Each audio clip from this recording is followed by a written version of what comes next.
This is the Geoffrey and Richie Show. All sports, all talk. Hello there, and welcome to the Geoffrey and Richie Sports Show, your weekly sports podcast. Thanks for tuning in and downloading. I'm Richie Benno, and I'd like to introduce my colleague, Geoffrey Boycott. Morning, Geoffrey. Morning, Richie. Morning, everybody. How the devil are you? Good. Which is said as a question. It was said as a question in a slightly Australian type way. Yeah. I'm okay, thank you. How are you? I'm much, much better than I have been in recent weeks. Thank you for asking. No problem. That's what Sweetness I'm and kindness. Well, that's very kind of you to say. No, I'm fine, and you're fine. So here we are. Let's move on. Cracking 30 seconds for the listeners there to open with. Woohoo! That's what we can do. Absolutely. Let's start with the footy. Shall we? Yes. Let's start for last weekend's results. Indeed. Shall we begin with... You're not going to like where I'm going to start, but... You're not starting in alphabetical home order, are you? I'm not sure how I'm starting. I just basically wrote this one down as my first. And Language is your tool, Geoffrey. And it's the Arsenal Hammers game at the Emirates. Yeah, so you are starting. We're getting the worst out of the way, are we? Well, yeah, for you, I guess. Yeah. 2-0 to Arsenal. Did you see the game? I did watch the game, yeah. I found it incredibly frustrating. Saturday was a very frustrating day all in all. But I felt with that game there was something in it for us. I thought, with them going down to 10 men just on half-time, in controversial circumstances, let's face it, I just knew we weren't scoring that penalty. And equally, much towards the end, I knew Fabregas wasn't missing, and I knew Green wasn't saving it. The second half, although you could say they only had the 10, so we kind of got a bit more bend behind the ball. When they got the ball, they're fantastic. But I might have my West Ham tinted glasses on here, but I honestly thought we deserved something out of the game. It wasn't our best performance, but 11 against 10, I really felt there was something there for us. And don't often, going to the Emirates, you don't often have an opportunity like that, like we had. And it was just so frustrating. And you just, as I say, I just knew that Diamante wasn't scoring the penalty. I mean, I think that was probably his shortest pass of the whole game, Diamante. His continual insistence of 40 or 50 yard balls during that game was so frustrating and just needless. And although I don't want to talk about Tuesday even more, I just found it all very frustrating. I think from a neutral's point of view, I thought West Ham played better when it was 11v11. Once Arsenal went down to 10, they were obviously more defensive and seemed to be that much more in control. A player that I rate very, very highly, and listeners, please take this on board because I'm a good judge of the player, and that is Alex Song. Yeah. He is an awesome footballer. Yeah, he's powerful, isn't he? I mean, he's absolutely brilliant in the centre of midfield, and he's very much in the mould of, dare I say it, Steven Gerrard last season rather than this. But yeah, and then to put him into the centre back position, obviously after the Vermaelen sending off, and he again, which is an absolute rock.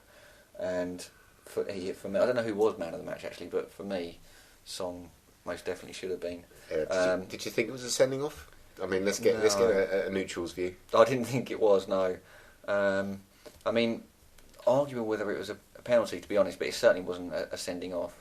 Indeed, the following day, obviously the Man United game where Mascherano brought down Valencia in the box, just outside the box, but that's by the way.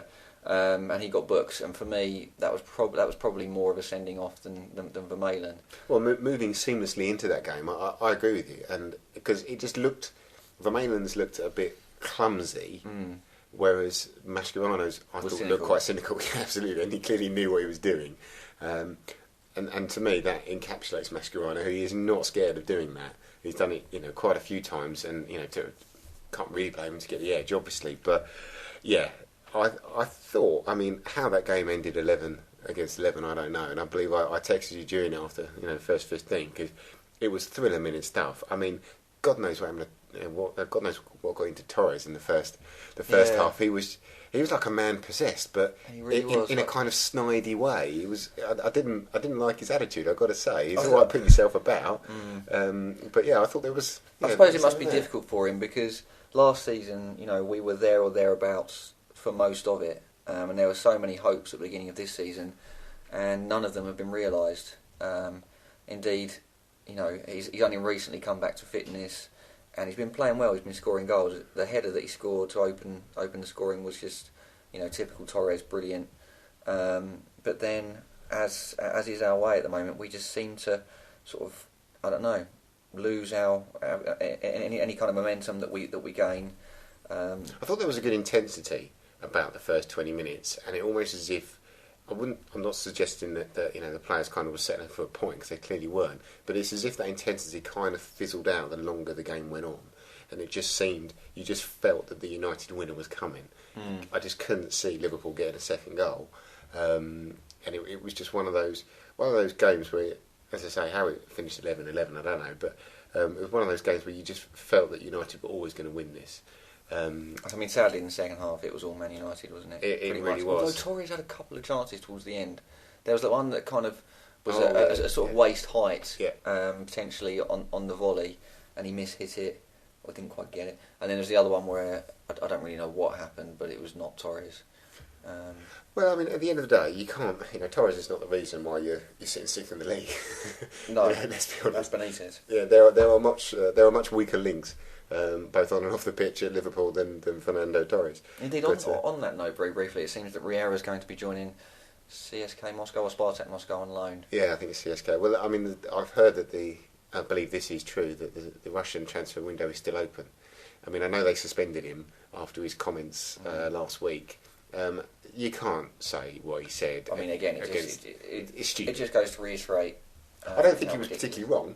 From No. reports I've read, I don't think nobody's come out and said, you know what, he was completely inaccurate there. But these are the kind of things you say after you've left the club, not whilst you're at it. I mean, Absolutely. and now, soon he can say them all he likes. It will be in the past tense, won't it? You're dead right.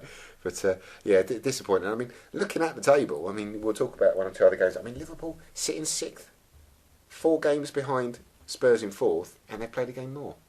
4 games or 4 points? 4 points, sorry, not 4 games. Just need to clarify that with the listeners.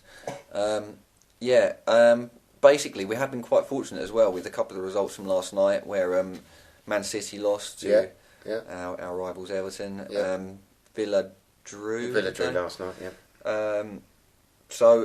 I mean, and Spurs, unfortunately, and they drew at the weekend against Wolves, and Wolves picked up a fantastic point there, and obviously absolutely annihilated West Ham on Tuesday night. And our colleague Lee was there. He was. I mean, I watched most of that game. Yeah, I watched it to about 70 minutes, then turned it off in disgust. Yeah. I was, in a home entertainment sense, I was leaving the Boleyn after 70 minutes, as I think a number of other people were.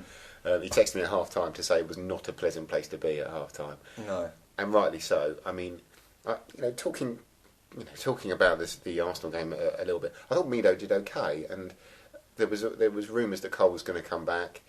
He's going to start, and I ain't got no problem with that at all. And I'm a bit surprised that he didn't go with Cole and Mido. I mean, watching McCarthy, I totally forgot he was on. Indeed, I tweeted I hadn't seen him till about the 30-minute mark or whatever it was. It was ridiculous. Geoffrey and Richie. If you'd like to download the full version of the Geoffrey and Richie Sports Show, including more football talk, a rundown of mine and Geoffrey's England World Cup squad, as would be today, a discussion about England's tour of Bangladesh, and indeed the winners and losers from the past 7 days of sport, go to iTunes. You can download the full version there. You can also check out our blog. The web address is www.geoffreyandrichie.libsyn.com. You can email us at geoffreyandrichie@hotmail.co.uk. We are on Facebook, and we're also on Twitter too. The username is G&R_podcast. This is the Geoffrey and Richie Show. All sports, all talk.